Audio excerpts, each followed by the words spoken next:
ప్రభువైన యేసుక్రీస్తు వారి పరిశుద్ధమైన నామం పేరిట ప్రపంచవ్యాప్తంగా ఉన్న తెలుగు క్రైస్తవులందరికీ, భారతీయ క్రైస్తవులకు మా హృదయపూర్వకమైన వందనాలు. బైబుల్ చేతిలో కనబడితే అరెస్ట్ చేసి నాన్ బెయిలబుల్ కేసులు పెట్టి జైలుకు పంపిస్తున్నారు. కుటుంబంలో ఎక్కడైనా ప్రార్థన చేసుకుంటున్న శబ్దం వినబడితే పోలీసులు రైడ్ చేసి ఆ ఇంట్లో ఉన్న వాళ్ళందరినీ తీసుకొని వెళ్ళి జైల్లో పెడుతున్నారు. చేతిలో కనీసం కరపత్రం కనబడితే దానిలో యేసుక్రీస్తు ప్రభువు గురించిన ఒక్క మాటున్నా అరెస్ట్ చేసి జైలుకు పంపిస్తున్నారు.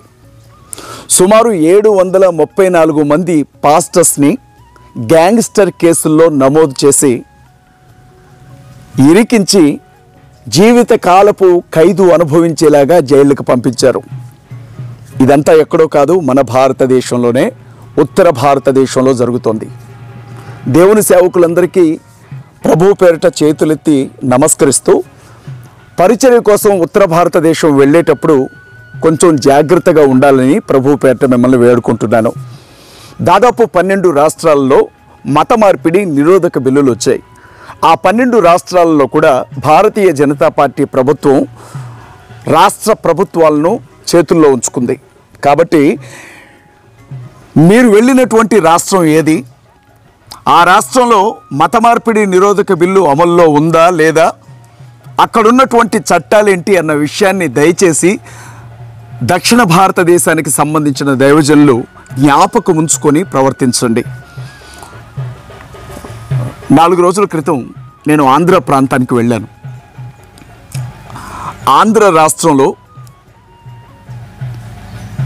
దేశవ్యాప్తంగా అద్భుతమైనటువంటి మిషనరీ పరిచర్య కొనసాగించినటువంటి దైవజనుల్లో ఒక వ్యక్తిని నెల రోజుల క్రితం అరెస్ట్ చేసి ఉత్తరప్రదేశ్లో మహారాజ్గంజ్ జైల్లో ఉంచారు.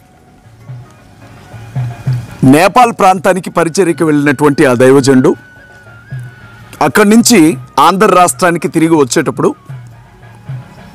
ఉత్తరప్రదేశ్ రాష్ట్రంలో తెలిసినటువంటి ఒక సేవకుని ఆహ్వానం మేరకు ఆయన ఇంటికి వెళ్ళి భోజనం చేస్తున్నటువంటి సమయంలో ఆయన చేతుల్లో బైబిల్ ఉందని, ఆయనతో పాటు మరొక 3 సేవకులను అరెస్ట్ చేసి ఉత్తరప్రదేశ్ ప్రభుత్వం వారిని జైలుకు పంపించింది. స్థానిక కోర్టు బెయిల్ మంజూరు చేయలేదు. జిల్లా కోర్టుకు వెళ్ళారు, బెయిల్ మంజూరు చేయలేదు. హైకోర్టులో బెయిల్ పిటిషన్ వేసి బెయిల్ కోసం విశ్వ ప్రయత్నం చేస్తున్నారు ఆ ప్రాంతంలో. అయితే దైవజనుడి పిల్లలు దైవజనుడికి దూరంగా ఉన్న ఈ సమయంలో మానసికంగా, ఆత్మీయంగా వారిని ధైర్యపరచడానికి, వారిని బలపరచడానికి ఆ ప్రాంతంలో ఉన్నటువంటి దైవజనులతో కలిసి మేము ఆ దైవజనురాల్ని దర్శించాం. అక్కడికి వెళ్ళినప్పుడు ఆ దైవజనుడి తల్లి నన్ను చూసి, అయ్యా మిమ్మల్ని చూస్తుంటే, మీరు మాట్లాడుతుంటే నా బిడ్డ గుర్తుకొస్తున్నాడు అని ఏడ్చినప్పుడు నా మనసు కకావికలమైందండి. చాలామంది దైవజనులు అక్కడ నిరసన సభలో పాల్గొన్నారు.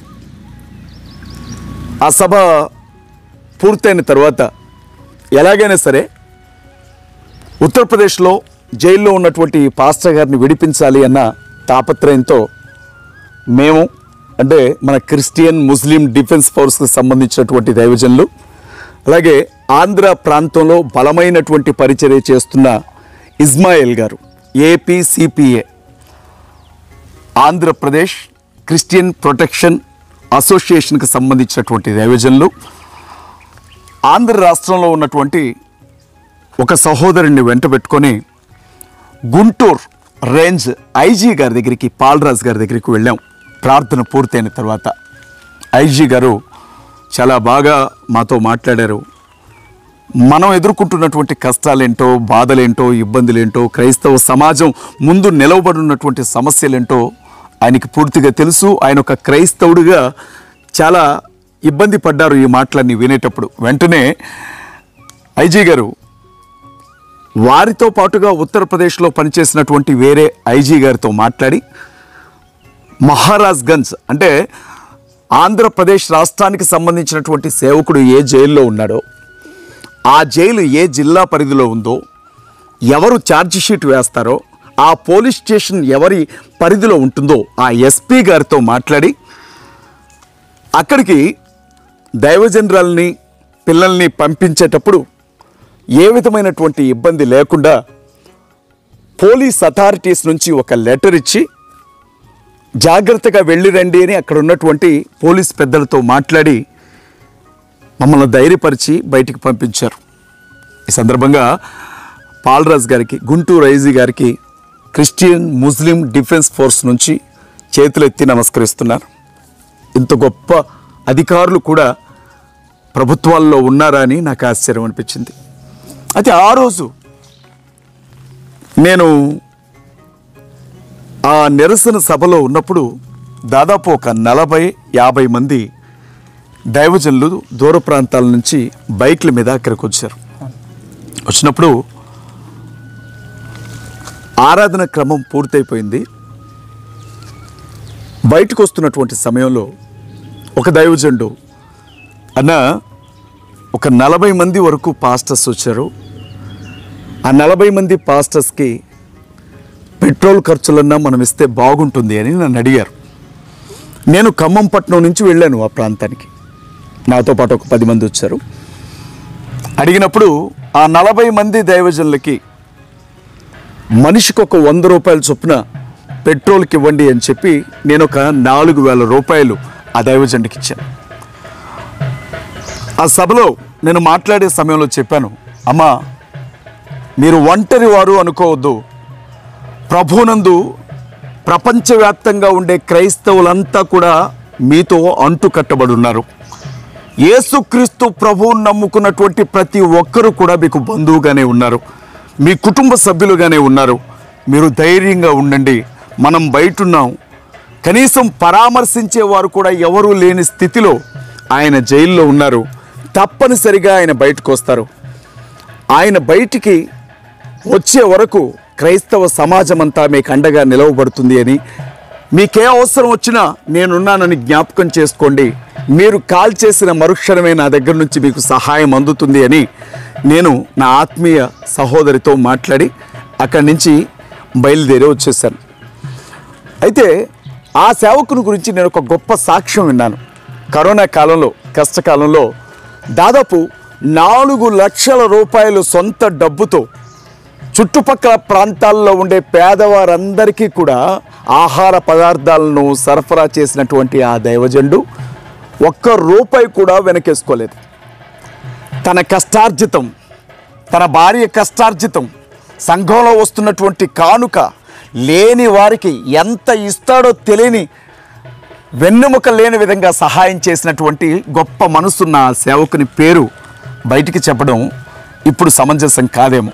అలాంటిది ఆయన ఈరోజు ఉత్తరప్రదేశ్ జైల్లో ఉంటే అక్కడికి జైలుకు పంపించినటువంటి ఆ జైలుకి భార్య, బిడ్డలు, అలాగే కుటుంబ సభ్యులు మరికొంతమంది వెళ్ళి రావడానికి చాలా ఖర్చు అవుతూ ఉంది అని ఆ సహోదరి నాతో చెప్పినప్పుడు ఈరోజు ఉదయం పూట నేను ఒక 20,000 రూపాయలు వ్యక్తిగతంగా దేవుని పిల్లలైనటువంటి మీరు మా కుటుంబం బ్రతకడం కోసం పంపించే కానుకల్లో నుంచి ఒక 20,000 రూపాయలు CMDF తరపున వారి ప్రయాణం కొరకు నేను పంపించాను. పంపించినప్పుడు నేను ఒక మాట విన్నాను. అక్కడ పాస్టర్ గారు ఎవరైతే ఆ 40 మంది పాస్టర్స్కి తలా ఒక 100 రూపాయలు పెట్రోల్ ఖర్చులకు ఇవ్వండి పేదవారని మేము ఇచ్చాము, ఆ వ్యక్తి 400 రూపాయలు మాత్రమే అజయ్ బాబు మాకు ఇచ్చాడు అని చెప్పి ఎవరికి ₹1 కూడా ఇవ్వకుండా ఇంటికి వెళ్ళిపోయాడట. నా మనసుకు చాలా కష్టం అనిపించింది. దైవజనులమైనటువంటి మనలో యథార్థత ఉండాలి. దేవుని సేవకులమైనటువంటి మనలో లెక్క చెప్పాల్సినటువంటి బాధ్యత ఉండాలి.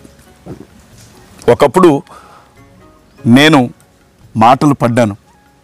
సహాయ కార్యక్రమాల పేరుతో లక్షల రూపాయలు, కోట్ల రూపాయలు అజయ్ బాబు సంపాదించుకున్నాడు అన్నప్పుడు నన్ను నేను చెక్ చేసుకున్నాను. ఎవరిని విమర్శించలేదు, ఎదురుదాడి చేయడానికి ప్రయత్నించలేదు. నా వలన ఏదైనా తప్పు జరిగిందా, నా వలన ఏదైనా పాపం జరిగిందా, నేనేమైనా మోసం చేశానా అని నన్ను నేను చెక్ చేసుకున్నాను.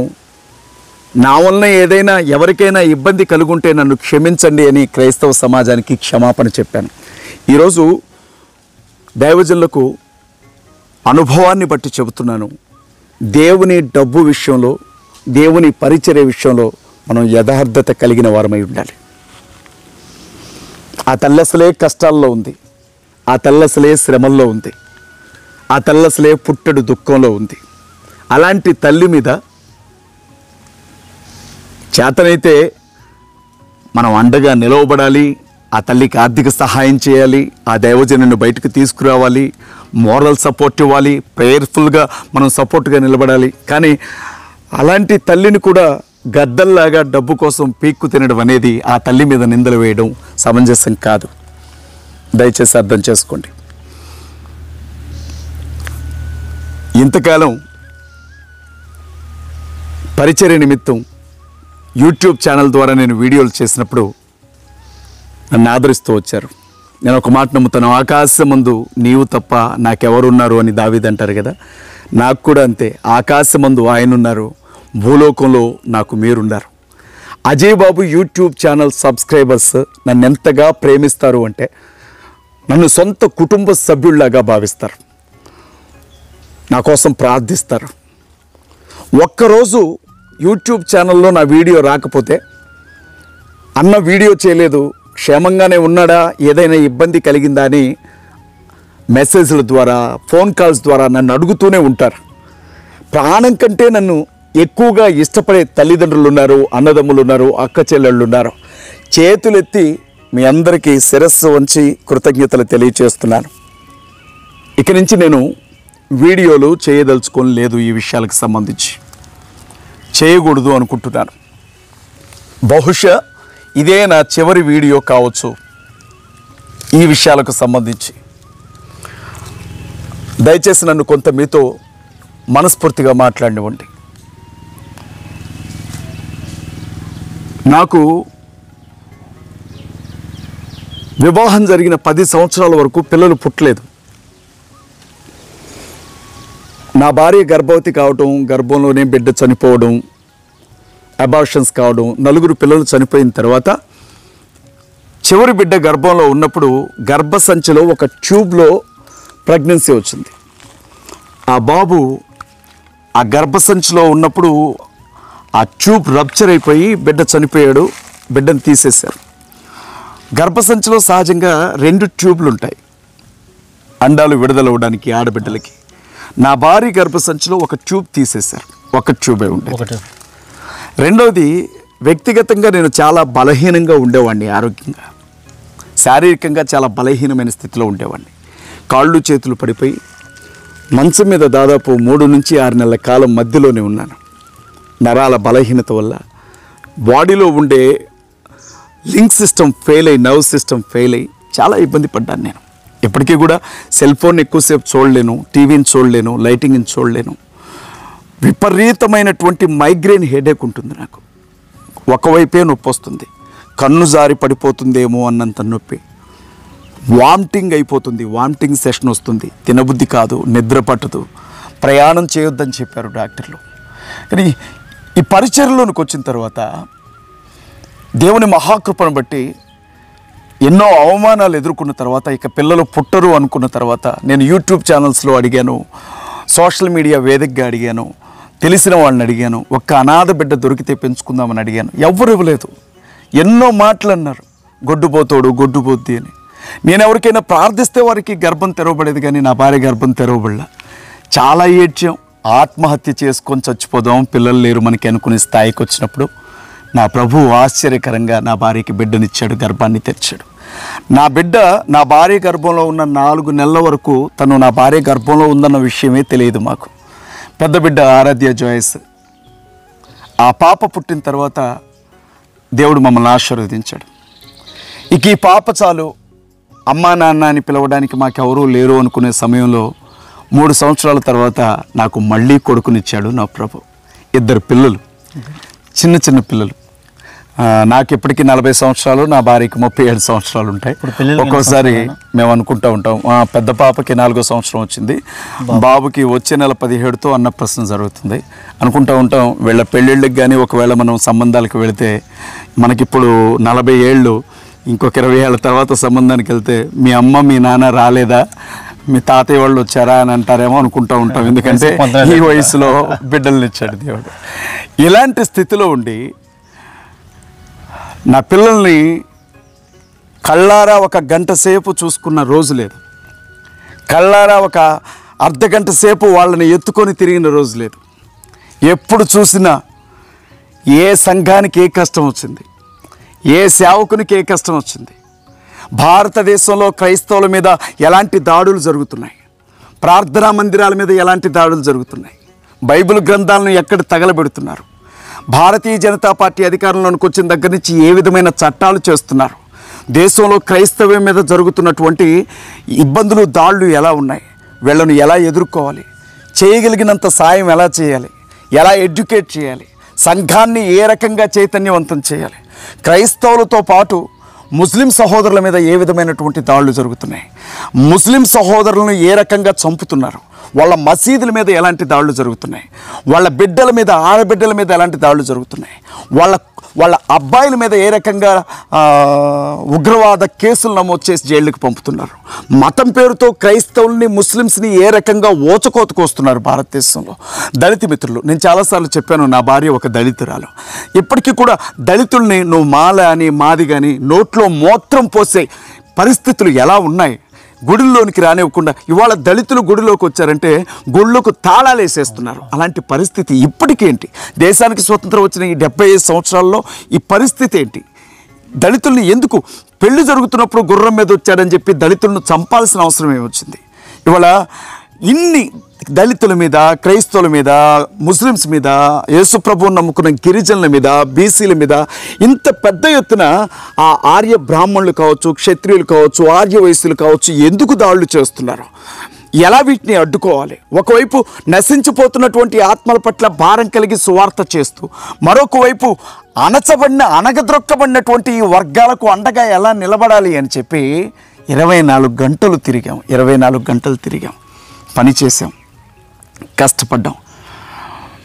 కానీ ఆశ్చర్యకరమైనటువంటి విషయం ఏంటంటే శత్రువులు కూడా నా మీద సానుభూతి చూపించారు. శత్రువులు కూడా నాకు అండగా నిలవబడ్డారు. కొన్ని సందర్భాల్లో జాలనిపించి నన్ను వదిలేశారు. కానీ క్రైస్తవ సేవకులు మాత్రం నా మీద జాలి చూపించలేదు. క్రైస్తవులు మాత్రం నా మీద జాలి చూపించలేదు. ఒక వ్యక్తి తింటే ఎంత తింటాడండి? ఒక మనిషి జీవితంలో తింటే మహా అయితే ఎంత 100 గదులున్నా ఒక్క గదిలోనే పడుకోవాలి, 100 జతల బట్టలున్నా ఒక్క జత బట్టలే కట్టుకోవాలి, 1,00,000 కోట్ల రూపాయల డబ్బున్నా పళ్ళెంలో ఇంత అన్నం మాత్రమే తినాలి, ఎక్కువ తినలేం కదా. ఒకవేళ క్రైస్తవుల పేరుతో, సహాయ కార్యక్రమాల పేరుతో 1,000 కోట్ల రూపాయలు తిన్నాడన్నట్లుగా ఒక సంవత్సరంలో 98 లక్షల రూపాయలు అజయ్ బాబు అకౌంట్లోనికి వచ్చి పడ్డాయి. ఈ అజయ్ అకౌంట్లో 98 లక్షలు సంవత్సరంలోనే వచ్చి పడ్డాయని చెప్పి నన్ను ఒక పెద్ద దొంగని చేసి నిలబెట్టారు క్రైస్తవులందరి మధ్య. నన్ను ఒక పెద్ద దోషిని చేశారు. తినేశాడు, కోట్లు సంపాదించాడు, ఇళ్ళు కొనేసుకున్నాడు, స్థలాలు కొనేసుకున్నాడు, బండ్లు కొనేసుకున్నాడు అని చెప్పి. ఒకవేళ 1 కోటి రూపాయలు నేను తినున్నా అది పెద్ద విషయం ఏం కాదండి. 1 కోటి రూపాయలు ఒకవేళ నేను తినున్నా ప్రభు నన్ను ఖచ్చితంగా ఆ రోజు లెక్క అడిగేవారు. ఏం చేసావో చేయి నువ్వు, నిన్ను నమ్మి ప్రజలు క్రైస్తవుల కోసం వారు కష్టాల్లో ఉన్నారు, వారు శ్రమల్లో ఉన్నారు, వారు ఇబ్బందుల్లో ఉన్నారు అని చెప్పి నీకు డబ్బులు పంపితే నువ్వేం చేసావో చేయి అని చెప్పి ఒకరోజు ప్రభు నన్ను గల్లా బట్టి అడిగేవాడు. నేను సమాధానం చెప్పుకునేవాడిని మోసగాడిని అయి ఉంటే. అసలు ఎవరు ఏ తప్పు చేయనట్లు, అసలు ఏ క్రైస్తవుడు తప్పు చేయనట్లు, అసలు ఏ పాస్టర్ గారు తప్పు చేయనట్లు, బైబిల్ గ్రంథంలో ఉన్న యేసుక్రీస్తు ప్రభు అపోస్తులు బ్రతికినట్లుగా బ్రతుకుతున్నట్లు 100 చేతులు నా వైపు చూపించి 5-6 యూట్యూబ్ ఛానళ్ళు నేను నా గురించి ప్రత్యేకంగా వీడియోలు చేసి మానసికంగా నన్ను కృంగతీసినప్పుడు ఆత్మహత్య చేసుకొని, నా భార్య నిండు గర్భవతి, ఆత్మహత్య చేసుకొని చనిపోదామని అనుకున్నావు నేను, నా భార్య గర్భవతి సమయంలో. ఆ సమయంలో తను ఎంతో ఏడ్చింది ఆ కడుపును పట్టుకొని, అయినా నిలవబడ్డాం. ఒకవేళ నేను అడిగాను, కొంతమంది అయితే అజయ్ బాబు నీకు సంబంధించిన ఆడియో కాల్స్ మా దగ్గర ఉన్నాయి, నువ్వు డబ్బులు ఇవ్వకపోతే మాకు మేము వీటిని రిలీజ్ చేస్తామని మాట్లాడినప్పుడు బ్లాక్మెయిల్ చేశారు. చాలామంది పెద్ద పెద్ద పాస్టర్లుగా చెప్పుకున్న వాళ్ళు మాట్లాడితే నేను చాలా కృంగిపోయాను. నేను ఒక మాట అన్నాను, యేసుక్రీస్తు ప్రభువన్న బైబిల్ గ్రంథంలో మీలో పాపం చేయని వాడు ఎవడైనా ఉంటే మొదటి రాయి వేయమన్నాడు ఆ వ్యభిచారి స్త్రీ మీద. వ్యభిచారం చేసి వ్యభిచారంలో దొరికి పట్టబడినటువంటి స్త్రీని ఆయన దగ్గరికి తీసుకొచ్చినప్పుడు అందరికంటే ముందు రాళ్లతో కొట్టే అవకాశం ఆయనకుండి ఏ తప్పు చేయని పరిశుద్ధుడు ఆయన అన్నాడు, మీలో పాపం చేయని వాడు ఎవడో వాడు మొదటి రాయి వేయండి అన్నాడు. వాళ్ళందరూ వెళ్ళిపోయారు, మనం ఏదో ఒక పాపం చేశాం కదా అని. కానీ కొట్టే అవకాశం ఉండి ఆయన కూడా నేను నీ మీద ఏ శిక్ష విధించను అన్నాడే.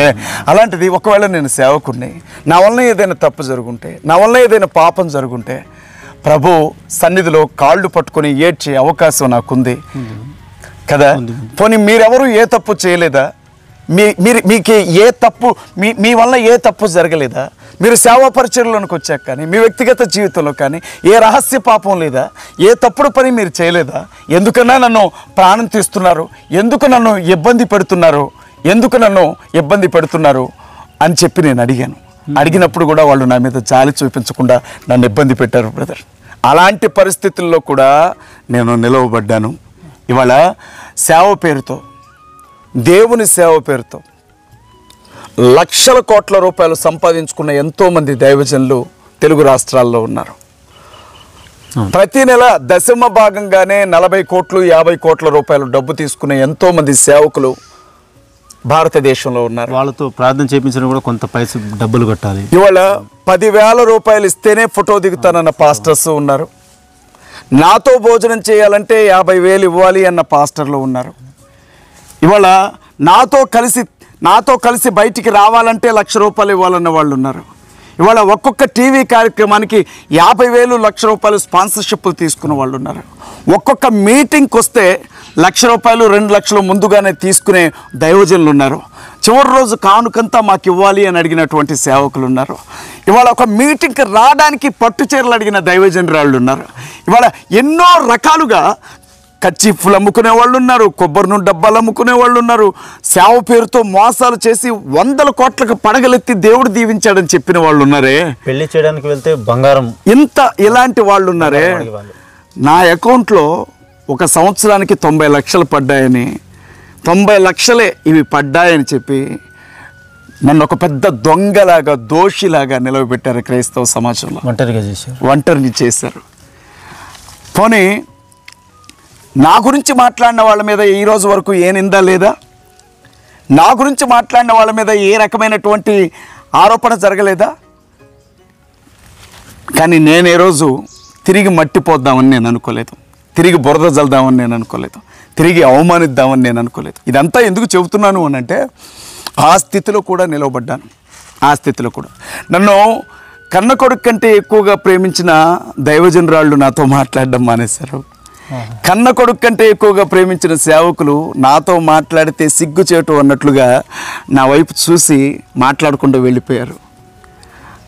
మానసికంగా నేను ఎప్పుడో చచ్చిపోయాను. క్రైస్తవ జీవితం పెద్ద దేశద్రోహం చేసినట్టు, నేను యావత్ క్రైస్తవ్యానికి ద్రోహం చేసినట్లుగా, భారతదేశానికి ద్రోహం చేసినట్లుగా, ప్రభుత్వానికి ద్రోహం చేసినట్లుగా, కేవలం డబ్బు కోసమే నేను వీడియోలు చేస్తున్నట్లుగా నన్ను చిత్రీకరించారు. వీడియోలు చేసే క్రమంలో, సేవా పరిచర్య జరుగుతున్నటువంటి క్రమంలో కొంత డబ్బు నాకు కూడా వచ్చింది. నేను భార్య బిడ్డలు ఉన్నవాడిని, నరేంద్ర మోడీ లాగా రోడ్డు మీద తిరిగే బికారిని కాదు కదా. భార్య బిడ్డలు ఉన్నారు నాకు, వాళ్ళ కోసం కొంత డబ్బు నేను ఖర్చులకు వాడుకున్నాను. అందుకు కూడా క్షమించమని అడుగుతున్నాను.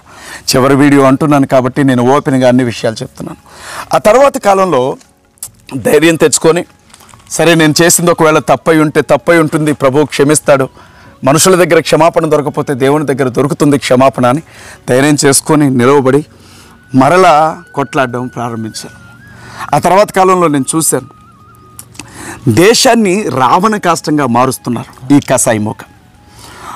ఒక్కొక్క రాష్ట్రాన్ని మనం చూసుకుంటూ వెళుతూ ఉంటే క్రైస్తవుడు అనేవాడు భారతదేశంలో ఉండడానికి వీల్లేదు, ముస్లిం అనేవాడు భారతదేశంలో ఉండడానికి వీల్లేదు. క్రైస్తవులైనా ముస్లిమ్స్ అయినా ఈ దేశంలో బ్రతకాలంటే తిరిగి మళ్ళీ హిందుత్వంలోనికి రావాలి. లేకపోతే క్రైస్తవులకి ముస్లింలకి ఉండే ఓటు హక్కు రద్దు చేస్తాం, సెకండరీ పౌరులుగా బ్రతకాలి అని వాళ్ళు మాట్లాడినప్పుడు ఒక న్యాయవాదిగా సమాజంలో నాకున్న బాధ్యత గుర్తొచ్చి ఎప్పటికప్పుడు మన వాళ్ళని జాగ్రత్త, నిద్రపోకండి, మెలకువగా ఉండండి, ప్రమాదం ముంచుకురాబోతుంది అని చెప్పాను. ఈరోజు విషయం ఏంటంటే మన పక్కనే ఉండే ఛత్తీస్గఢ్ రాష్ట్రంలో దాదాపు 15 రోజుల క్రితం కొన్ని వేల మంది ప్రజలు రోడ్ల మీదకి వచ్చి దయచేసి భారత రాజ్యాంగాన్ని మార్చకండి, మత స్వేచ్ఛ హక్కును తీసివేయకండి, ఏ దేవుణ్ణి నమ్ముకోవాలి, ఎవరిని ఆరాధించాలి అనేది అది మనిషికి సంబంధించిన విషయం, రాజకీయాన్ని మతంతో కలపకండి అని ముఖ్యమంత్రి ఇంటిని ముట్టడి చేయడానికి బయటకు వచ్చారు. ఆ తర్వాత ప్రార్థన జరుగుతున్న మందిరాల్లోనికి విశ్వ హిందూ పరిషత్ వాళ్ళు ప్రత్యేకంగా టార్గెట్ చేస్తూ వెళ్ళి పాస్టర్లను కొట్టి బయటికి తీసుకొని వచ్చి విపరీతమైనటువంటి దాడి, గొడ్డును బాదినట్టుగా బాదుకుంటూ సేవకుల్ని అరెస్ట్ చేసి జైళ్ళలో పెట్టారు. తన్నులు తింటుంది సేవకులు, అరెస్ట్ అవుతుంది సేవకులు. ప్రార్థనా మందిరానికి వచ్చినటువంటి విశ్వాసుల బళ్ళు 20 బండ్లను ఎత్తుకొని వెళ్ళిపోయారు.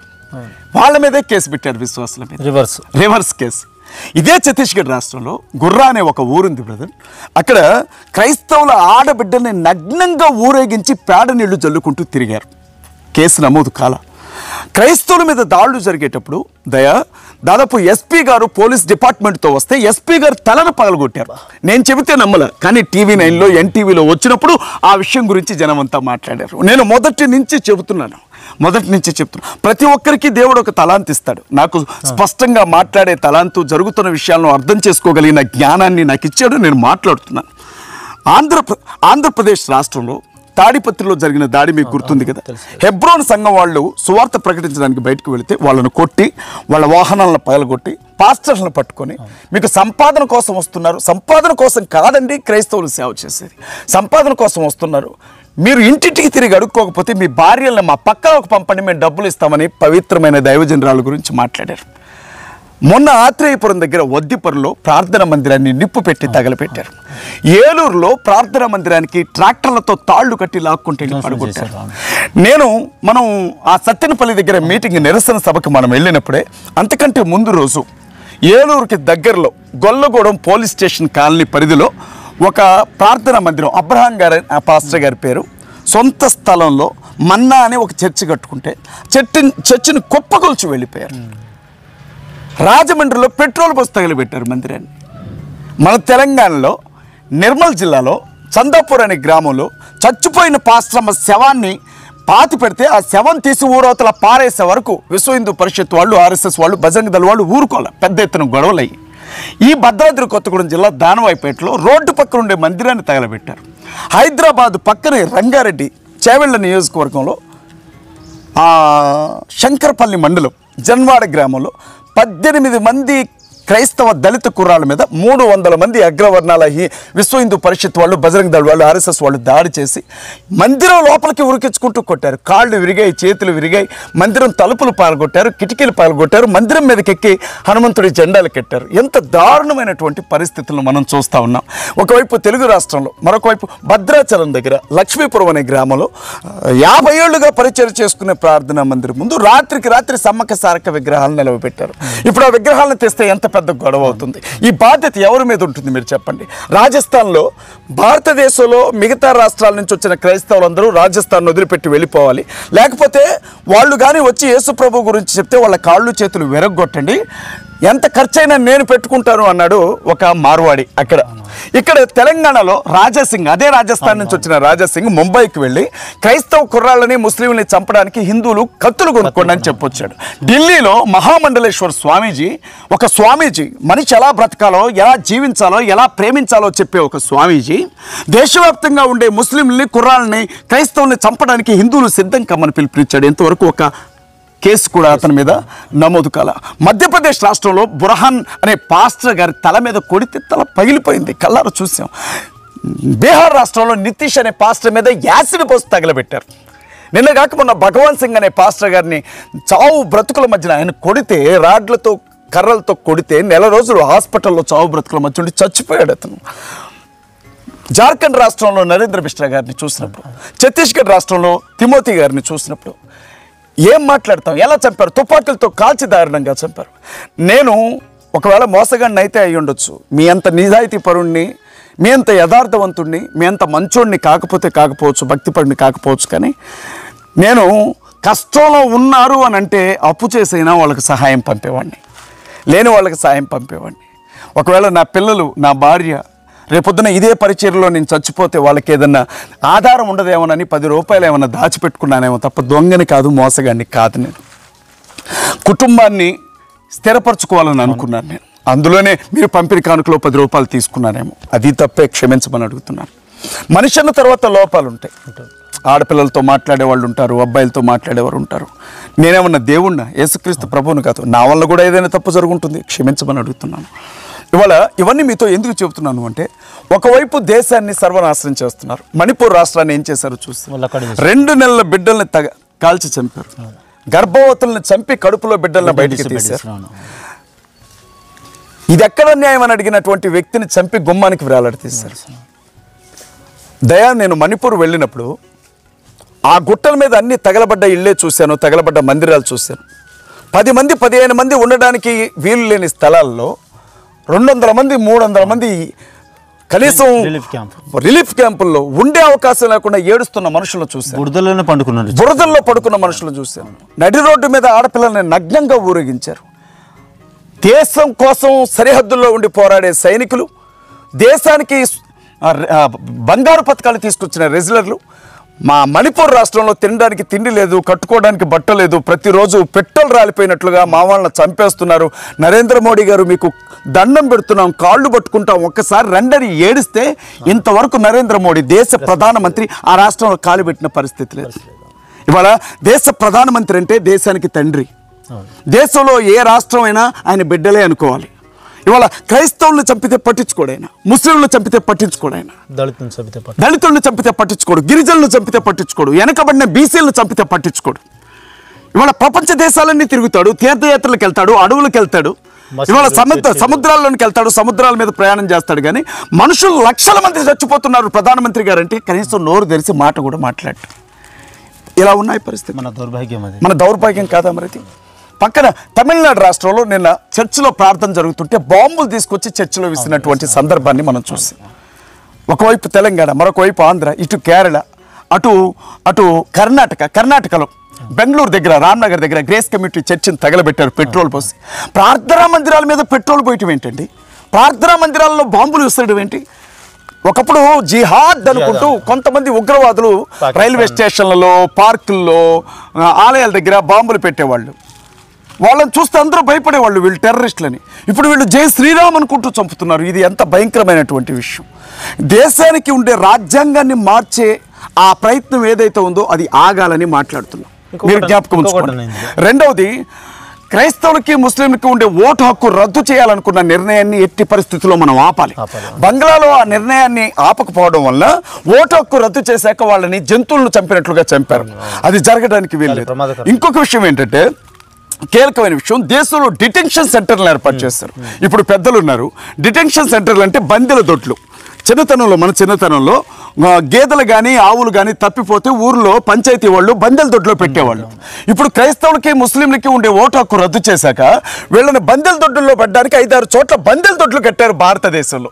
ఎంత భయంకరమైన పరిస్థితి మీరు చూడండి. నాట్ ఓన్లీ క్రిస్టియన్ ముస్లిం కాదన్నా, దళితులు. ఇప్పుడు మొన్న ఒక సహోదరి మాట్లాడుకుంటూ చెప్పింది ఏమనంటే, సిఏఏ అంటే ఇది ముస్లింని ఇబ్బంది పెట్టడానికి వచ్చిన చట్టం అనుకుంటున్నారు. మీకు తెలియాల్సింది ఏంటంటే, భారతీయ జనతా పార్టీ వాళ్ళు, ఆర్ఎస్ఎస్ వాళ్ళు, విశ్వ హిందూ పరిషత్ వాళ్ళు, బజరంగ్ దళ్ వాళ్ళు చాలా ప్లాన్డ్గా ముందుకెళ్తున్నారు. ముందు మతం పేరుతో మనుషులను చంపచూస్తున్నారు. రెండవదిగా మతం కాగానే ప్రాంతాల పేరుతో చంపుతారు వీళ్ళు. మూడవదిగా కులాల పేరుతో చంపుతారు. జాగ్రత్త పడండి అని చెప్పారు. ఆలోచించాలి కదా, కొంచెమైనా ఆలోచన ఉండాలి కదా. దేశం మనది, భారతదేశం మనది. ఈ దేశంలో బ్రతికే హక్కు అందరికీ ఉంది. ఎవరికి నచ్చిన దేవుణ్ణి, నాకు రాముడు అంటే ఇష్టం, జై శ్రీరామ్ అనుకుంటాను. నీకు యేసు అంటే ఇష్టం, జై బోలో యేసు మహారాజ్ అంటావు. ఆయనకి అల్లా అంటే ఇష్టం, అల్లాహు అక్బర్ అంటాడు. మనం కలిసి బ్రతుకుతున్నాం. కానీ ఇవాళ యేసు ప్రభుని నమ్మిన వాళ్ళు, అల్లాని నమ్మిన వాళ్ళను చంపేస్తాం అనుకుంటూ రావడం ఎంతవరకు న్యాయం అనేది ఒక నిమిషం ఆలోచించాలి. ఇప్పుడు మన దేశానికి సంబంధించిన వాళ్ళు ఎంతోమంది, దాదాపు 1-2 కోట్ల మంది క్రైస్తవ దేశాల్లో, ముస్లిం దేశాల్లో బ్రతుకుతున్నారు. వెళ్ళి అక్కడ వాళ్ళు గుడులు కట్టుకున్నారు, రామాయణాలు పంచుతున్నారు, భగవద్గీతలు పంచుతున్నారు, పూజలు చేసుకుంటున్నారు, యజ్ఞాలు చేసుకుంటున్నారు, చక్కగా కాలేజీలు కట్టారు, వ్యాపారాలు చేస్తున్నారు. కానీ అక్కడ ఏ క్రైస్తవుడు కానీ ముస్లిం కానీ మీరు హిందువులని దాడులు చేయరు. వీళ్ళు ప్రశాంతంగా ధైర్యంగా బ్రతుకుతున్నారు. కానీ మనది ప్రజాస్వామ్య దేశం, ఇది మతపరమైన దేశం కాదు. ఈ దేశానికంటూ అధికారికమైన మతం ఏమీ లేదు. ఇక్కడ అందరూ కలిసిమెలిసి బ్రతకొచ్చు. కానీ ఇక్కడ మాత్రం మతం పేరుతో చంపుతున్నారు. ఇది ఎంత అన్యాయం. మీరు హిందువులని అక్కడ పౌరసత్వం వాళ్ళు ఇవ్వకుండా ఉండేది, హిందువులని కూడా అద్భుతమైన విషయం. ఇప్పుడు క్రిస్టియన్స్ కి ముస్లిమ్స్ కి ఓటు హక్కు రద్దు చేస్తా అన్నట్లు ఫారిన్ కంట్రీస్ లో, ఇప్పుడు బ్రిటన్ దేశానికి మనకు సంబంధించినటువంటి సునాల్ గారు అధ్యక్షుడు, మన దేశ పౌరుడు క్రైస్తవ దేశానికి అధ్యక్షుడిగా ఉన్నాడు. కానీ మన దేశంలో క్రైస్తవులకి ముస్లింకి ఓటు హక్కు తీసేస్తామంటున్నారు. మరి ఫారిన్ కంట్రీస్లో క్రైస్తవ దేశాలు 100 దేశాలు ఉన్నాయి, ముస్లిం దేశాలు 50 దేశాలు ఉన్నాయి. మా దేశాల్లో ఉండే మీ హిందువులందరూ వెళ్ళిపోవాలి అంటే ఎంత దారుణంగా ఉంటుంది. మీరు ఒక్కసారి ఆలోచించండి, ఎంత భయంకరమైన పరిస్థితి. ఇంకొక విషయం గమనించాలి. అలాగే ఇప్పుడు మన దక్షిణ భారతదేశం, మన తెలంగాణ, మన ఆంధ్ర, మన కర్ణాటక, మన కేరళ, మనకు సంబంధించినటువంటి తమిళనాడు, మన దక్షిణ భారతదేశానికి సంబంధించిన పాస్టర్స్ని ఉత్తర భారతదేశంలో ఖైదు చేస్తున్నారు. 54 మంది తెలుగు పాస్టర్స్ని జైల్లో పెట్టారు. బయటకు వచ్చే పరిస్థితి లేదు. వాళ్ళు ఇవాళ అక్కడ ఏడుస్తూ ఉంటే, ఇవాళ సంఘాల పేరుతో కోట్లు సంపాదించుకున్న వాళ్ళ ఈ పెద్ద పాస్టర్లకి బాధ్యత ఉండదా? నేను అడుగుతా ఉన్నా. ఇవాళ ఉండదా? ఇవాళ నేను ఏ సంఘానికి సంబంధించిన వాడిని కాదు. ఇవాళ సతీష్ అన్నని ప్రేమిస్తాను, ప్రవీణ్ అన్నని ప్రేమిస్తాను, అనిల్ అన్నని ప్రేమిస్తాను, జాన్ వెస్లీ గారు అబ్రహాం గారిని ప్రేమిస్తాను, ఆర్సీఎం వాళ్ళని ప్రేమిస్తాను, సెవెంత్ డే వాళ్ళని ప్రేమిస్తాను, అందరినీ ప్రేమిస్తాను. ఒక్కొక్క సంస్థకి కొన్ని 100 కోట్ల రూపాయల ఆస్తులు ఉన్నాయి. జైళ్ళల్లో వాళ్ళు మగ్గుతూ ఉంటే కనీసం ఒక్క పాస్టర్ గారు అనుకుంటే, ఈ తెలంగాణలో ఉన్న ఒక పెద్ద పాస్టర్, పెద్ద ముస్లిం అనుకుంటే, పక్కన ఉత్తర భారతదేశంలో అరెస్ట్ అయ్యి జైళ్లలో మగ్గిపోతున్న వారిని బయటికి తీసుకురావచ్చు. ఎందుకు తీసుకురారు? ఎందుకు బాధ్యత తీసుకోరు? ఇవాళ హాస్పిటల్లు కట్టుకుంటున్నారు, కాలేజీలు కడుతున్నారు, ఇవాళ రియల్ ఎస్టేట్లు చేస్తున్నారే. ఇదంతా ఎవరి డబ్బు? ప్రజల డబ్బే కదా. సేవ చేస్తారని, దేవుని పని జరిగిద్దని తినక కూరల్లో నీళ్లు పోసుకొని తిని 10,000, 20,000, లక్ష వాళ్ళ అప్పులు కట్టుకోకపోయినా నెలకి 10 భాగాలు ఇస్తున్నారే. మొన్న మధ్య తమిళనాడు ప్రాంతంలో ఒక పాస్టర్ గారి మీద ఐటీ రైడ్ జరిగితే 100 కోట్లు దొరికాయి. ఎందుకు నల్ల డబ్బు దాచాల్సిన అవసరం ఏముంది? పంచొచ్చు కదా. ఇవాళ ఉదయం పూట సహోదరు నాకు ఫోన్ చేసి, అన్నా నేను వెళ్ళడానికి, నా భర్తను విడిపించడానికి, కలవడానికి డబ్బులు లేవంటే 20,000 రూపాయలు అప్పటికప్పుడు క్షణంలో పంపించాను. నేను ఎవరిని అడగలేదే. మరి కోట్ల రూపాయలు డబ్బున్నోళ్ళు ఎంత పంపచ్చు? ఎంతమందిని విడుదల చేయొచ్చు? ఎందుకు సహాయం చేయకూడదు? ఇవాళ ప్రతి ఊర్లో ఒక హాస్పిటల్ కట్టొచ్చు, ప్రతి నియోజకవర్గంలో ఒక అనాథాశ్రమం కట్టొచ్చు, ఇవాళ ప్రతి చోట ఒక స్కూల్ కట్టొచ్చు. ఒకప్పుడు క్రైస్తవ మిషనరీలు చేసిన పరిచయం ఇప్పుడు ఎందుకు జరగదు? వ్యక్తిగత సామ్రాజ్యాలు కట్టుకోవడానికి కాదు కదా క్రైస్తవులు డబ్బిస్తూ ఉంది. ఆకలితో ఉన్న ప్రతి ఒక్కరికి అన్నం పెట్టేంత డబ్బు ఉంది వాళ్ళ క్రైస్తవ సేవకుల దగ్గర. ఎందుకు ఇవ్వకూడదు? క్రైస్తవులుగా, ముస్లింలుగా, దళితులుగా, బీసీలుగా ఎక్కడికెక్కడ విడిపోతే మిమ్మల్ని పట్టించుకునేది ఎవడు? ఇప్పుడు భారతీయ జనతా పార్టీ అధికారంలోకి వచ్చింది. 10 ఏళ్ల కాలంలో బీజేపీ ఏం చేసింది అని అడిగితే, బీజేపీ ఇచ్చిన మేనిఫెస్టోని మనం చూస్తే ఇతర దేశాల్లో దాదాపు లక్షల కోట్ల రూపాయల నల్ల డబ్బు మన దేశాన్ని ఉంది. తీసుకొచ్చి భారతదేశంలో ఉండే ఒక్కొక్కడి ఖాతాలో 15 లక్షలు వేస్తామని చెప్పాడు నరేంద్ర మోడీ. 15 రూపాయలు ఇచ్చాడు ఎవరికన్నా? ప్రతి సంవత్సరం 2 కోట్ల ఉద్యోగాలు ఇస్తానన్నాడు. ఎవడు మొహానికైనా ఒక్క ఉద్యోగం ఇచ్చాడా? ప్రతి వ్యక్తికి 2,000, 3,000 ప్రతి నెల ఇస్తామని చెప్పాడు. గరీబ్ హఠావో కింద, నిరుద్యోగ భృతి కింద ఎవరికైనా ఇచ్చాడా? ఈరోజు మనం రైల్వే స్టేషన్లకు వెళ్తే ప్రైవేట్ వాళ్ళకి అమ్మేశాడు, విమానాశ్రయాలకు వెళ్తే ప్రైవేట్ వాళ్ళకి అమ్మేశాడు, బ్యాంకుల్లోకి వెళ్తే మనం డబ్బు దాచుకునే బ్యాంకుల్లో ప్రైవేట్ వాళ్ళకి అమ్మేశాడు. ఢిల్లీకి వెళ్తే ఎర్రకోట చూడాలనుకుంటాం, ఎర్రకోటను కూడా ప్రైవేట్ వాళ్ళకి ఇచ్చేసాడు. ఇవాళ పెట్రోల్ బంకులను ప్రైవేట్ వాళ్ళకి ఇచ్చేసాడు. ఇవాళ వైజాగ్ స్టీల్ పరిశ్రమని ప్రైవేట్ వాళ్ళకి ఇస్తానని అంటూ ఉన్నాడు. ఇవాళ ప్రతిది ఇంకా 6 లక్షల కోట్లు వస్తుంది ప్రైవేట్ వాళ్ళకి అమ్మేస్తా అంటున్నాడు. అనిల్ అంబానీ, అదానీ తప్ప ఎవడైనా బాగుపడ్డాడా ఈ 10 ఏళ్లలో? మీరు చూడండి, అమిత్ షా గుజరాత్ నుంచి వచ్చినోడే, నరేంద్ర మోడీ గుజరాత్ నుంచి వచ్చినోడే, కేంద్ర మంత్రులు సగం కంటే ఎక్కువ గుజరాత్ వాళ్ళే. దాదాపు 10 లక్షల కోట్ల అప్పులు ఎగ్గొడితే గుజరాత్ వాళ్ళు బ్యాంకులు రద్దు చేశారు. ఇట్లాంటి చిన్న చిన్న రైతులు కార్పొరేషన్ల దగ్గర అప్పు తీసుకుంటా ఉంటారు సొసైటీల దగ్గర. 10,000 20,000 అప్పు ఉంటే వాళ్ళు వచ్చి సీలేసి వెళ్తున్నారు. వాళ్ళు లక్షల కోట్ల రూపాయలు అప్పు తీసుకున్న వాళ్ళు మాత్రం ఒక్క సంతకంతో రద్దు పెట్టుకుంటూ వెళ్తా ఉన్నారు. పేదవాళ్ళకి ఉచిత పథకాలు ఇస్తే దేశం నాశనం అయిద్దట, మరి లక్షల కోట్లు రద్దు చేయొచ్చా వాళ్ళ అప్పులు? అడగరా? ఇవాళ గరికపాటి నరసింహారావు ఏమంటున్నాడు మొన్న, హిందువులు ఎవరు కూడా తినే ఆహారం గురించి ప్రభుత్వాన్ని అడగొద్దు, ఉద్యోగాలు ఇవ్వమని ప్రభుత్వాన్ని అడగొద్దు, వ్యాపారానికి సాయం చేయమని ప్రభుత్వాన్ని అడగొద్దు, చదువు గురించి ప్రభుత్వాన్ని అడగొద్దు, కేవలం మన ధర్మాన్ని కాపాడమని అడగండి ప్రభుత్వాన్ని. ఇవాళ ఆకలి అవుతుంది అంటే జై శ్రీరామ్ అంటే కడుపు నిండిద్దా? ఆకలి అవుతుందంటే యేసయ్య అంటే కడుపు నిండిద్దా?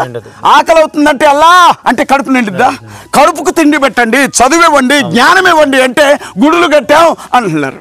ఇవాళ రాముడి పేరుతో రాజకీయం చేస్తున్నారు. ఎంపీ సీట్ ఒకటి రాముడు గారికి ఇవ్వడం మాత్రమే మిగిలింది. అలా ఉంది దేశంలో పరిస్థితి. ఇలాంటి స్థితిలో రేపు తెలంగాణ ఆంధ్రాలో కూడా బీజేపీ గవర్నమెంట్ వస్తాయి. ఒకవైపు చంద్రబాబు లోకేష్ బీజేపీ వాళ్ళు పొత్తు పెట్టుకున్నారు, ఇంకొక వైపు జగన్ కాంగ్రెస్ వాళ్ళు ఉన్నారు. వీళ్ళలో ఎవరైనా క్రైస్తవుల పక్షాన్ని మాట్లాడిన వాళ్ళు ఉన్నారా? నేను క్రైస్తవునే అని చెప్పిన జగన్ అన్న కనీసం ఏ రోజైనా క్రైస్తవుల గురించి మాట్లాడా? ఒకవైపు పొయ్యి ఇంకొక వైపు పెనం అన్నట్లుంది ఆంధ్ర వాళ్ళ పరిస్థితి. మరొక వైపు తెలంగాణ అంతే. రేవంత్ రెడ్డి గారైనా అంతే, కేసీఆర్ గారైనా అంతే. ఎవరు క్రైస్తవుల గురించి ముస్లిమ్స్ గురించి పట్టించుకునే పరిస్థితి లేదు. ఇవాళ క్యాస్టిజంతో లేకపోతే రిలీజనిజంతో, ప్రాంతీయవాదంతో, మతవాదంతో ఎవరిని చంపాలనుకుంటున్నారు వీళ్ళందరూ కలిసి? అన్నదమ్ముల్లాగా కలిసిమెలిసి బతికే వాళ్ళం. హిందువుల పండుగలు వస్తాయి, ముస్లింల పండుగలు వస్తాయి, క్రైస్తవుల పండుగలు వస్తాయి. ఇవాళ మతం పేరుతో పొడుచుకొని చచ్చిపోయే పరిస్థితి. ఢిల్లీలో నడి రోడ్డు మీద ఒక ముస్లిం సహోదరుని పట్టుకొని కర్రలు పెట్టి కొట్టుకుంటా జై శ్రీరామన్ అన్నారంటే ఏమనాలి? రోడ్డు మీద నమాజ్ చేసుకుంటున్న ముస్లిం సహోదరుల్ని పోలీసులు చెగిరి దంతున్నారు అని అంటే ఏమనాలి? ఇవాళ ఎలాంటి పరిస్థితుల మధ్యన మనం బ్రతుకుతూ ఉన్నాం? ఇవాళ బండి సంజయ్ అంటాడు, తెలంగాణలో ఉండే ముస్లింలన్నీ తవ్వేద్దాం రండి, ముస్లింల మసీదులన్నీ తవ్వుదాం రండి, శవాలు దొరికితే మీ శవాలు దొరికితే మాయి అని అంటాడు. మహిళా విభాగం అధ్యక్షురాలు, బీజేపీ అధ్యక్షురాలు అయితే దేశంలో ఉండే ముస్లింల ఆడపిల్లల్ని గ్యాంగ్ రేపులు చేయండి మీరు, నేను చూసుకుంటానంటుంది పబ్లిక్గా. ఒకవేళ ఈ విషయాలు ప్రపంచ దేశాలు కానీ పట్టించుకుంటే వేరే దేశాల్లో బతికే మన వాళ్ళ పరిస్థితి ఏం కావాలా? వాళ్ళేమో ఆర్థికపరమైన అవసరాలు కదా వాళ్ళు పట్టించుకోరు, ఇక్కడ మన ప్రభుత్వాలు పట్టించుకోవు. పోనీ సంఘం పేరుతో కోట్లు సంపాదించుకునే సేవకులు పట్టించుకోరు. బలైపోతుంది ఎవరు? చిన్న చిన్న సేవకులు. ఏమన్నా నాకు తెలియక అడుగుతాను, ఇప్పుడు హైదరాబాద్లో కిషోర్ గారిని ఒక పెద్ద పాస్టర్ ఉన్నాడు. ఆయనకి దుబాయ్లో పౌరసత్వం ఉంది, అమెరికాలో ఉంది. అలాగే టెంపుల్ సార్ వాళ్ళకి దుబాయ్లో పౌరసత్వం ఉంది, అమెరికాలో ఉంది, మిగిలిన వాళ్ళకు ఉన్నాయి. రేపొద్దున ఇక్కడ ఏదైనా జరగరాంది జరిగితే వేరే దేశాలకు వెళ్ళిపోతారు. మరి ఇక్కడ చచ్చిపోయేది ఎవరు? ప్రాణాలు పోయేది ఎవరు? వాళ్ళు నమ్ముకున్న వాళ్ళు. ఇవాళ మనిషి ఉండాల్సిన చోటకే టీవీలు వచ్చేసాయి, పాస్టర్ గారు కనబడట్లా.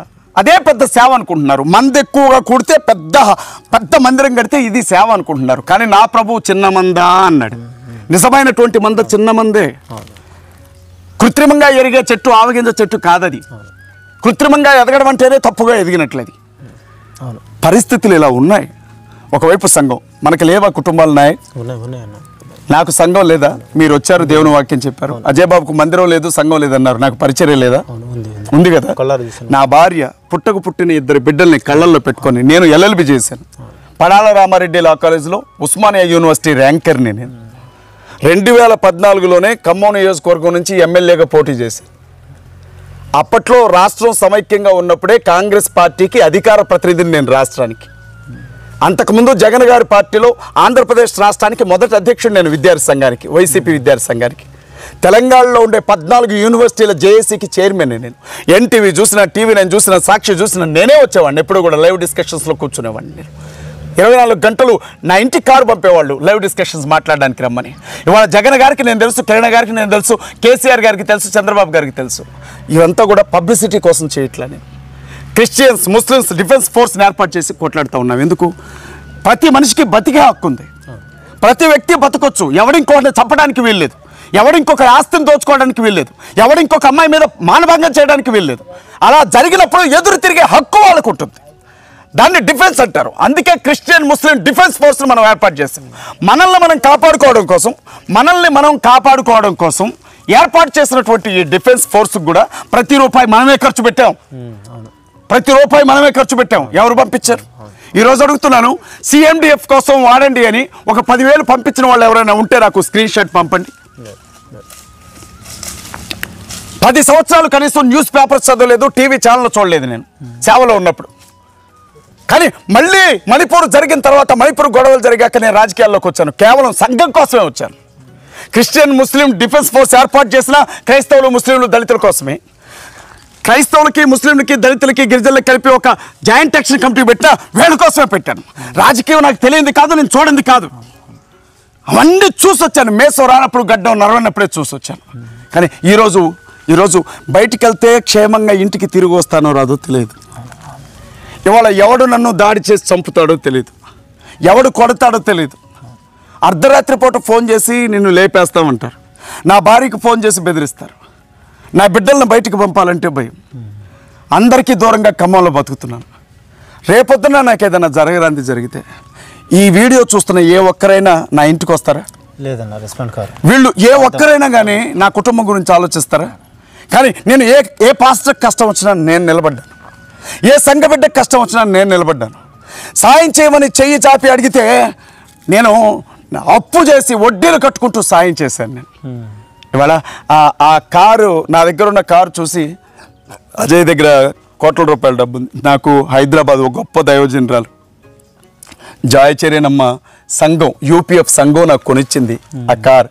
పరిచర్య కోసం వాడుకో అజయ్ అని 3 లక్షల రూపాయలు పెట్టి ఆ కారు నాకు కొనిచ్చారు. ఓ సంఘం నాకు స్పాన్సర్ చేసిన కారు వేసుకొని తిరుగుతున్నాను. ఇవాళ నేనేమై ఉన్నానో దేవుని దయ వల్ల ఉన్నాను. నా స్థితి ఏమై ఉందో అది దేవుని భిక్ష ఉంది. కాబట్టి ఇది నాది అని నేను ఎప్పుడు అహంకారం చేశాను. నేను బయటికి వెళ్ళేటప్పుడు నా భార్య కళ్ళలో ఒక రకమైన భయాన్ని చూస్తాను, అయితే క్షేమంగా వస్తాడా రాడా. మొన్న అర్ధరాత్రి పూట దానవాయిగూడెం పాస్టర్ గారు నాకు కాల్ చేశారు, ఏలియా గారు. దాదాపు 12 అయింది ఆ టైంలో. అదే ఆ ప్రార్థన మందిరాన్ని తగలబెడితే మనం వెళ్ళి ప్రార్థన చేసి ఒక 20,000 ఇచ్చి వచ్చాను. ఆ పాస్టర్ గారు ఫోన్ చేసి, అజయ్ బాబు నీ గురించి ప్రార్థించమని చెప్తే మా సంఘ పెద్ద ప్రార్థించేటప్పుడు నిన్నెవరో ఒక 4 నరికేస్తున్నట్లుగా దర్శనం కనబడుతోంది, జాగ్రత్తగా ఉండు అని చెప్పాడు.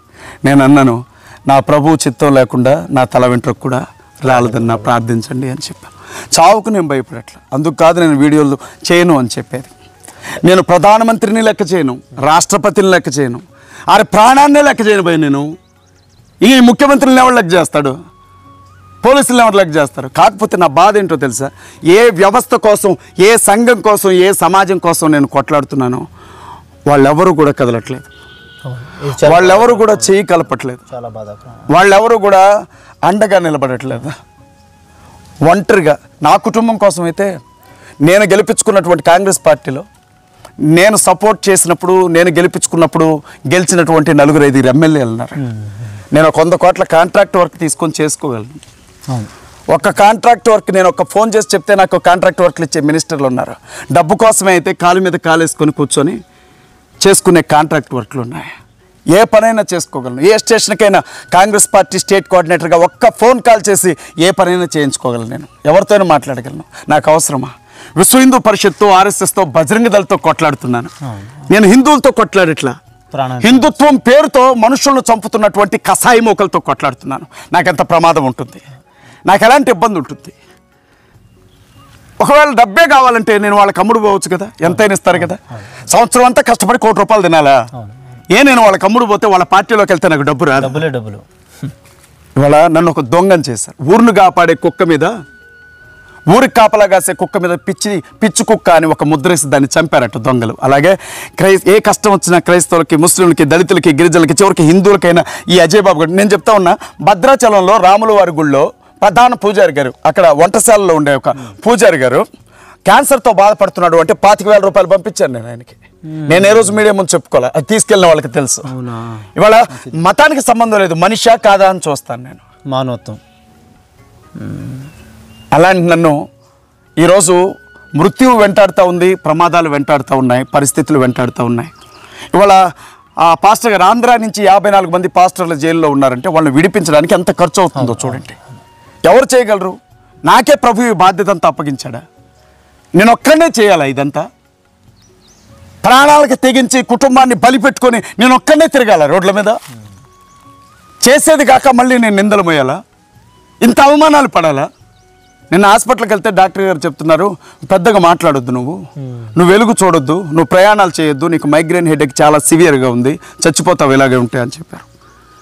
నిద్ర లేదు, సరిగ్గా నిద్రపోను. మరి ఎందుకన్నా మరి నీ ప్రాణానికి అంత హాని ఉన్నప్పటికీ, ఆరోగ్యము శాంతి మనశ్శాంతి లేనప్పటికీ, చిన్న చిన్న బిడ్డలు ఉన్నారు, హక్కు ఉంది, ఏమీ పట్టించుకోకుండా, అంటే సమాజంలో మీరు ఒక్కరే ఉన్నట్టుగా అంత భారము చాలా ఇందులో నాకు తీసుకొని హాయిగా కారులో తిరుగుతూ బంగ్లాలు కట్టుకుంటూ ఫ్లాట్లు తీసుకుంటూ ఏసీలో బ్రతుకుతున్న బడబడ పాస్టర్లు ఉన్నారన్న, వాళ్ళకి లేని బాధ మీకు ఎందుకు?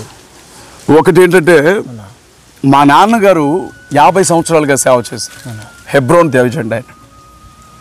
ఇప్పుడు ఒక మనిషి స్థితి మారడానికి ఒక పూట చాలు. మాకు తినడానికి కూడా ఉండేది కాదు స్టార్టింగ్లో. నన్ను ఒక బ్రదర్ అన్నాడు, నీ ప్రారంభ సాక్ష్యానికి ఇప్పుడు నీ స్థితికి సంబంధం లేదు అని అన్నాడు. నేను అన్నాను కదా, అన్నాను పుట్టినంతే ఉన్నావా ఇప్పుడు కూడా? ఒక మనిషి ఆర్థిక స్థితి మారడానికి ఎంత టైం పడుతుందయా? ఒక మనిషి ధనవంతుడు కావడానికి ఎంత టైం పడుతుందండి? ఒక వ్యక్తి దరిద్రుడు కావడానికి రాత్రికి రాత్రి బళ్ళు వాళ్ళు అవుతాయి, వాళ్ళ బళ్ళు అవుతాయి. తర్వాత దేవుడు మా కుటుంబాన్ని దీవించాడు, రాజకీయాల్లో ఉన్నాం, వ్యక్తిగతంగా బలపడ్డాం, కొన్ని వందల ఎకరాల భూమి నా అన్నదమ్ములకి ఉన్నతమైన స్థితిలో ఉన్నారు, నేను కూడా ఒక స్థితిలో ఉన్నాను, నా తమ్ముడు బ్యాంక్ మేనేజర్గా ఉన్నాడు, ఓ ఫైనాన్షియల్గా స్టేబుల్గా ఉన్నాం. అయితే మా నాన్న పడ్డ కష్టాన్ని నేను చూశాను. సేవలో రోజంతా కష్టపడి ఇంటికి వచ్చినా ఇల్లు గడవడం కష్టమయ్యేది.